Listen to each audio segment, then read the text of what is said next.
Imagine waking up every day with that unsettling feeling that something isn't right in your relationship. That sense of walking through an emotional minefield, where every step could trigger an unexpected storm. If you've ever experienced this anguish, or know someone who lives this way, you need to understand what Carl Jung, one of the greatest explorers of the human psyche, discovered about the dark dynamics that take root in potentially destructive relationships. Jung wasn't just a brilliant psychiatrist, but a profound observer of human nature, capable of uncovering hidden patterns that determine the success or failure of our most intimate connections. Through decades of clinical work, he identified a particularly disturbing sign that appears in relationships before they become overtly abusive. A subtle, yet devastating signal that many women only recognize once they're deeply entangled in a web of psychological suffering. What you'll discover in the following lines could completely transform your understanding of relationships. We're not talking about common incompatibilities or everyday disagreements. We're delving into the territory of deep psychic wounds that, when projected onto another, create destructive cycles of domination and submission. This is an invitation to explore not just what happens on the surface of troubled relationships, but their deep roots in the human unconscious. The journey we'll take together through Jung's discoveries about relationships isn't simple, but I promise that by the end, you'll be equipped with invaluable knowledge that can save not just relationships, but lives. Because recognizing the early signs of a potentially dangerous relationship is the first step to avoiding the prolonged suffering that so many people, especially women, endure in silence. At the heart of Jung's theory of harmful relationships lies a powerful concept he called the shadow. Unlike what many think, the shadow isn't simply the evil within us, but something far more subtle and complex. It's the collection of all the aspects of ourselves that we refuse to acknowledge. The parts we push into the basement of our psyche out of fear, shame, or because they don't fit the image we've constructed of who we are. When a man fails to integrate his shadow into consciousness, when he rejects fundamental parts of himself, a peculiar psychological phenomenon occurs. He begins to see these denied traits in others, especially in those with whom he forms intimate relationships. This is the mechanism of projection, which Jung considered one of the most dangerous and destructive processes in relationships. Imagine a man who grew up in an environment where vulnerability was severely punished. From an early age, he learns to deny his own fragility, fears, and insecurities, pushing them into his shadow. Outwardly strong and unshakable, he builds his conscious identity on the illusion of invulnerability. Yet, what is denied doesn't disappear. It merely becomes unconscious and seeks expression in other ways. When this man becomes romantically involved with a woman, he unconsciously seeks in her a vessel for his own denied vulnerability. And here lies the first and most dangerous sign of a potentially destructive relationship: a disproportionate irritation in response to feminine vulnerability. He reacts with anger, contempt, or excessive control precisely toward the traits he suppresses in himself. Jung observed in his patients how this process unfolds almost ritualistically. The man who doesn't acknowledge his own insecurity becomes obsessively preoccupied with his partner's weakness. The one who refuses to admit his own feelings of inadequacy becomes hypercritical, constantly pointing out her flaws. It's as if, by attacking these traits in the woman, he's trying to eliminate them in himself. Everything that irritates us about others can lead us to an understanding of ourselves, Jung wrote. This simple sentence holds a profound truth about the dynamics of abusive relationships. The man who reacts disproportionately to his partner's emotions, who feels threatened by her independence, or who feels the need to control her, is, in reality, waging war against the rejected parts of himself. This shadow projection isn't just a theoretical problem. It manifests in concrete, identifiable behaviors. The obsessive control over a woman's clothing, friendships, and movements, the constant invalidation of her feelings. You're overreacting, you're crazy. The strategic alternation between intense affection and calculated coldness, all are manifestations of the same fundamental psychological phenomenon: a man at war with his own internal wounds, using the relationship as a battleground. The danger of this mechanism lies in its escalating nature. Because the shadow can never truly be eliminated through projection, only temporarily relieved, the controlling behavior tends to intensify over time. What begins as seemingly protective comments, "I'm worried about you going out alone," can gradually evolve into complete social isolation. The initial irritation over small habits can transform into devastating outbursts of rage. For Jung, this process isn't accidental, nor simply the result of learned bad behavior, though social influences certainly play a role. It's a deep psychological dynamic, rooted in the problematic relationship the individual has developed with his own wounds and vulnerabilities. The male inability to integrate so-called feminine aspects of his psyche, sensitivity, receptivity, emotion, creates fertile ground for relationships where the woman becomes the target of the most toxic projections. What makes this sign particularly insidious is its contradictory nature. In the early stages of the relationship, the same man who later becomes controlling often demonstrates fascination and admiration for the very traits in the woman that he will later try to suppress. This is what Jung called enchantment by the anima, the projection of the feminine aspect of the male unconscious onto a real partner. She is initially idolized precisely for embodying what he cannot accept in himself, only to later become the target of his resentment for that same reason. This ambivalence creates deep emotional confusion for the woman in such a relationship. The moments of intense connection, which do exist, stand in stark contrast to episodes of merciless criticism or suffocating control. She finds herself trapped in an emotional labyrinth where the same person who seems to understand her profoundly also systematically destroys her. For Jung, recognizing this pattern is the first step toward liberation. Awareness of the shadow projection mechanism allows both men and women to interrupt this destructive cycle before it deepens. For the man, it means the painful but necessary confrontation with his own shadow, accepting his vulnerabilities and limitations as integral parts of who he is. For the woman, it means recognizing that the anger and control directed at her often have little to do with her actual actions and much more to do with her partner's unresolved internal battles. The second most dangerous sign in relationships, from a Jungian perspective, is closely tied to the concept of the persona, a term Jung borrowed from ancient Greek theater, where it referred to the masks actors wore. In Jungian psychology, the persona represents the social face we present to the world, our way of adapting to social and cultural expectations. While we all develop a persona as a natural part of psychic development, Jung identified a particularly troubling pattern in men prone to abusive behavior. The rigid, impenetrable persona, a social mask so perfectly constructed that it appears flawless. The man with a rigid persona often makes a striking first impression. He presents himself impeccably, displays refined manners in public, and seems to embody the cultural ideal of successful masculinity. Unlike the stereotype of the out-of-control abuser, this man often holds respected positions in the community, is admired professionally, and maintains a spotless public image. The danger of this psychic configuration lies precisely in this dramatic contrast between public image and private behavior. Jung observed that the more rigid and inflexible the persona, the greater the disconnect between the person and their inner world. Like a dam holding back turbulent waters, an overdeveloped persona temporarily contains powerful psychic forces that will inevitably find some form of expression. The more we identify with our bright, flawless persona, Jung warned, the blacker and denser our shadow becomes. This observation reveals something fundamental about the dynamics of abusive relationships. Often, the better a man appears in society's eyes, the more intense his problematic behaviors may be behind closed doors. This psychic split creates a disturbing phenomenon familiar to victims of abusive relationships: absolute social disbelief when they try to report the abuse. Him? Impossible. He's such a respectable, well-mannered man.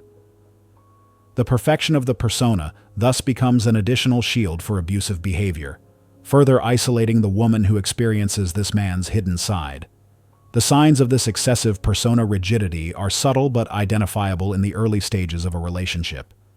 Watch for the man who shows exaggerated concern for social appearances, who seems uncomfortable with spontaneity, or who reacts with disproportionate irritation when unexpected situations force him off the carefully rehearsed script of his social life.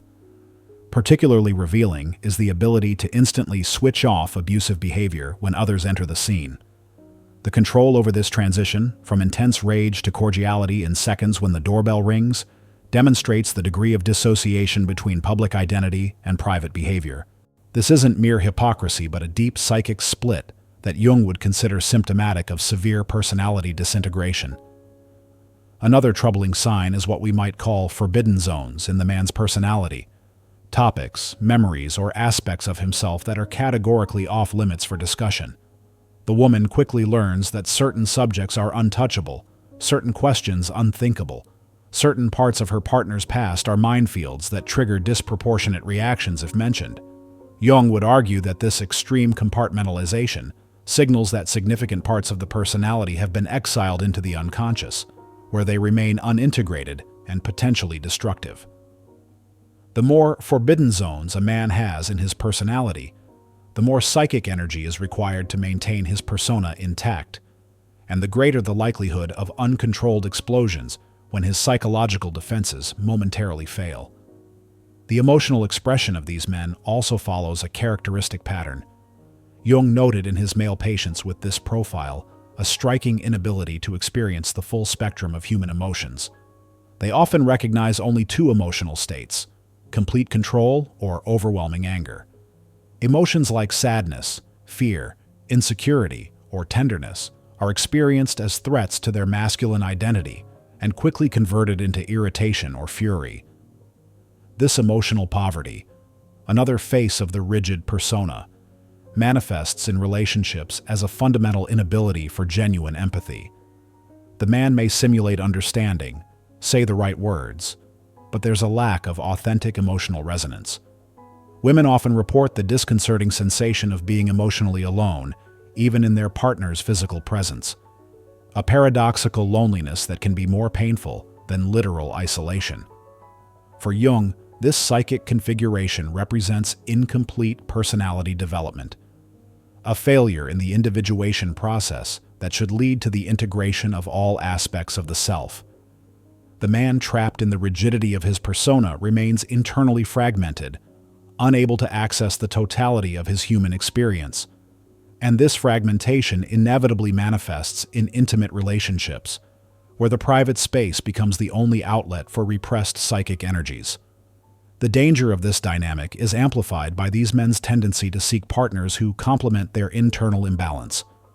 Often empathetic women with great capacity for understanding and forgiveness, women who unconsciously accept the role of container for the emotions these men cannot process. Thus, a toxic codependency is established where feminine emotional sensitivity becomes both what initially attracts the man and what later provokes his hostility. This relational pattern corresponds to what Jung would call the negative anima, the distorted, unintegrated projection of the feminine principle in the male unconscious. The man simultaneously desires and resents the emotional connection his partner represents, creating a cycle of approach and rejection that gradually erodes the woman's self-esteem and identity. To interrupt this destructive cycle, Jung would emphasize the need for both partners to recognize the unconscious dynamics at play.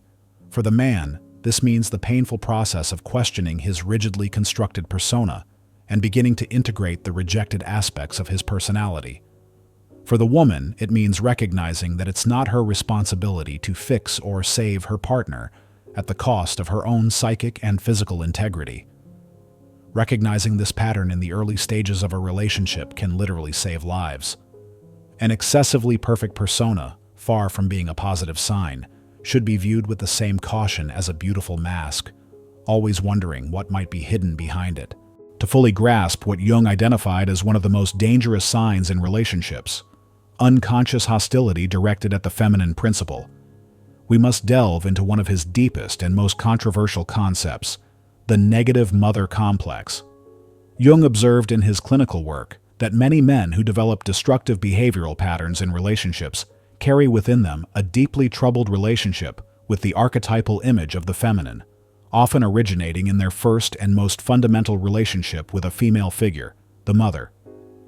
It's important to clarify that Jung wasn't simply blaming mothers for their sons' psychological problems, as some simplistic interpretations suggest. His view was far more nuanced. The negative mother complex doesn't develop solely because of a literal bad or absent mother, but through a complex constellation of factors, including the actual relationship with the mother, cultural expectations of motherhood, and the individual's psychological predisposition to process early experiences. What exactly constitutes this negative mother complex, and how does it manifest in adult relationships? At its core, it's an ambivalent and unresolved relationship with the archetypal feminine principle, characterized by a toxic mix of emotional dependence and resentment. The man carrying this complex often oscillates between excessive idealization and brutal devaluation of the feminine, a pattern that transfers directly into his romantic relationships. In the early stages of a relationship, this man often demonstrates an almost magnetic attraction to women who emanate maternal qualities, understanding, nurturing, caregiving. He may appear extraordinarily devoted, almost childishly dependent on his partner's approval and attention. This honeymoon phase can be intensely seductive for the woman, who feels deeply valued in her capacity to nurture and support. However, Jung observed that this initial idealization contains the seeds of its own destruction. Unconsciously, the man resents the very emotional dependence he feels, interpreting it as an intolerable vulnerability. The same woman who initially attracted him for her caregiving capacity becomes paradoxically the target of his hostility precisely for awakening feelings of dependence in him. The mother, Jung wrote, is the first world of the son and the last world of the mentally ill. This profound observation reveals how an unresolved negative mother complex creates a psychological prison, where the man remains emotionally infantilized, incapable of relating to women as complete, separate individuals, always seeing them through the distorted lens of his unresolved relationship with the maternal principle. The most dangerous sign of this complex in relationships manifests as deep ambivalence toward the partner, cycles of extreme idealization followed by seemingly inexplicable devaluation.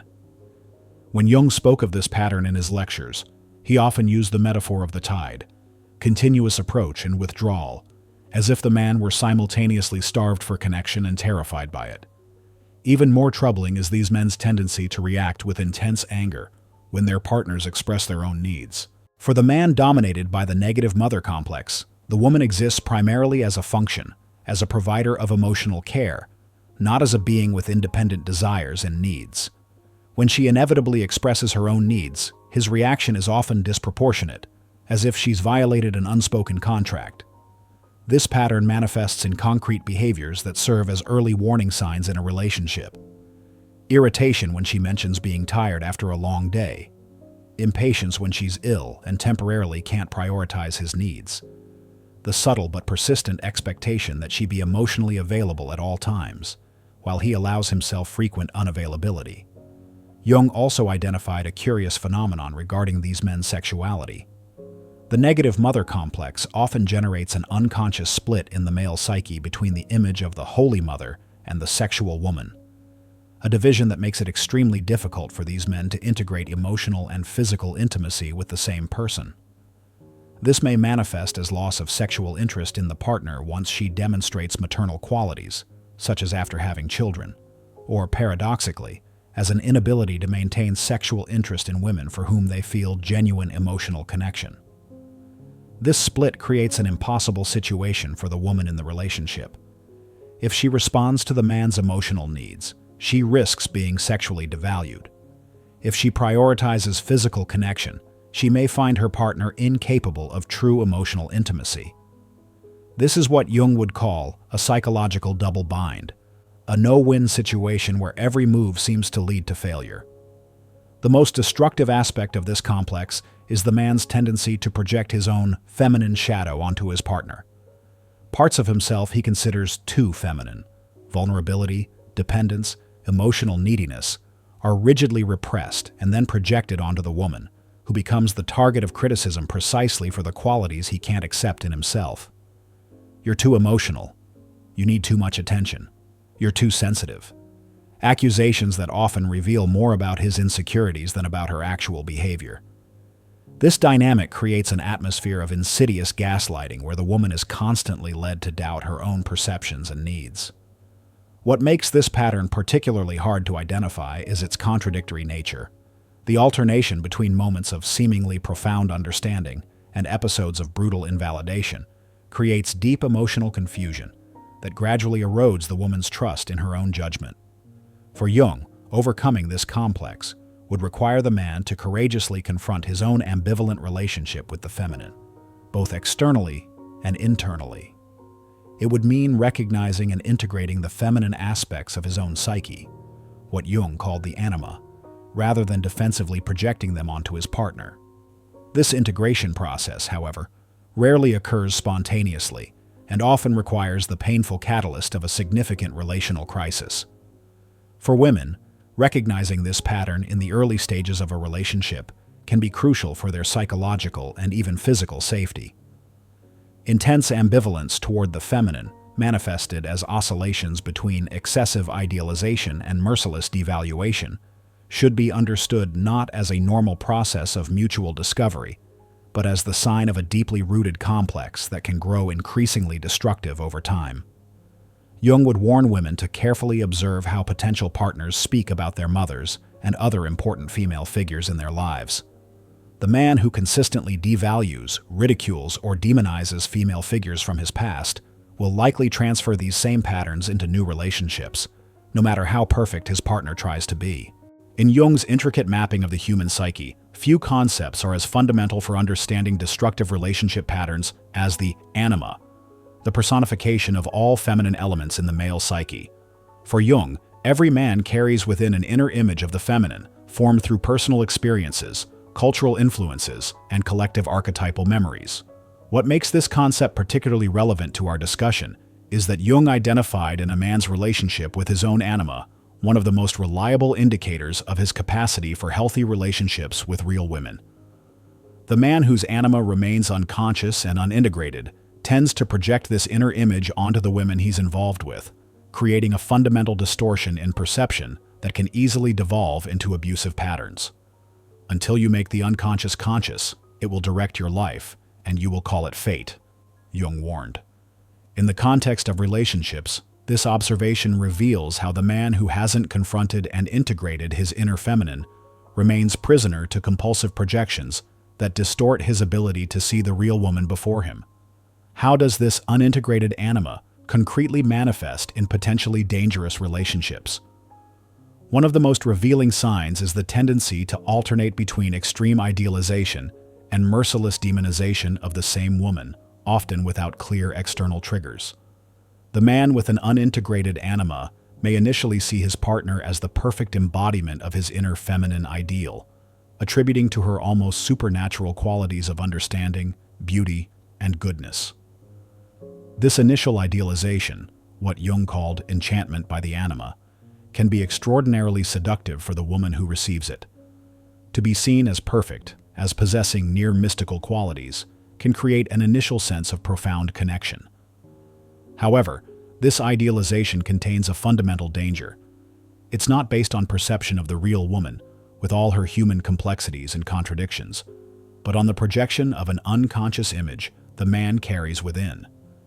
Inevitably, the real woman will begin to diverge from the idealized image projected onto her. Perhaps she expresses a contrary opinion, sets a boundary, or simply demonstrates aspects of her personality that don't conform to the projected image. It's at this moment that the dramatic reversal Jung observed in so many of his male patients occurs. The same woman, once idealized, suddenly becomes the object of intense disappointment, relentless criticism, or even open contempt. This pattern of idealization, followed by devaluation, which may occur in repetitive cycles, constitutes one of the most dangerous signs in a budding relationship. This isn't simply getting to know each other better and adjusting expectations, a natural process in any relationship, but a dramatic swing based on unconscious projections rather than the reality of the partner. Particularly disturbing is these men's tendency to react with disproportionate anger when women express characteristics that challenge conventional feminine stereotypes. Female assertiveness, is interpreted as undue aggression, expression of professional ambitions as neglect of supposed feminine duties, autonomy and personal decisions as disloyalty or betrayal. Jung would note that these reactions reveal far more about the man's problematic relationship with his own inner feminine principle than about his partner's actual behavior. The man with an unintegrated anima experiences manifestations of female independence as existential threats, precisely because he hasn't developed a healthy relationship with these same aspects within himself. This dynamic often manifests through what we might call prescriptive femininity, the man's tendency to have rigidly defined ideas about how a woman should behave, dress, speak, or even think. The less integrated his anima, the more rigid and stereotyped these prescriptions tend to be, and the more intense his reaction when his partner inevitably deviates from these arbitrary parameters. Women in relationships with men who display this pattern often report the disconcerting sensation of constantly failing without understanding exactly how or why. This feeling of perpetual inadequacy isn't accidental. It's the direct result of being measured against an unconsciously projected inner image, rather than being seen and accepted in their real humanity. Another revealing sign of the unintegrated anima is the man's inability to tolerate certain emotional states in his partner. Jung observed that men with this pattern often experience female sadness as an intolerable accusation, female anxiety as an oppressive demand, or female anger as an unforgivable attack on their masculinity. These disproportionate reactions reveal how specific emotions in the partner activate unacknowledged aspects of the man's own psyche. The unintegrated anima also manifests through what Jung would describe as a split sexuality, disconnected from the totality of the personality and often marked by a division between physical desire and emotional connection. The man may struggle to maintain sexual desire for women he genuinely respects and loves, or conversely, find himself incapable of developing authentic emotional connection with women who arouse his desire. This internal split often results in sexual behaviors that objectify the partner or in patterns of seemingly compulsive infidelity. Jungian analysis reveals destructive relationships stem from unhealed wounds manifesting as toxic projections. The shadow, rigid persona, mother complex, and unintegrated anima signal inner turmoil that, when ignored, erodes intimacy. Abuse begins not with violence but with denied fragility, a war displaced onto partners. Recognizing these patterns demands courage. Men must integrate shadow anima to break cycles of emotional violence. Women must resist being reduced to projections. True liberation requires facing the psyche's darkness. Healthy love emerges when partners see beyond masks, when vulnerability bridges wholeness. This insight transforms love from a trap into conscious dialogue between authentic selves.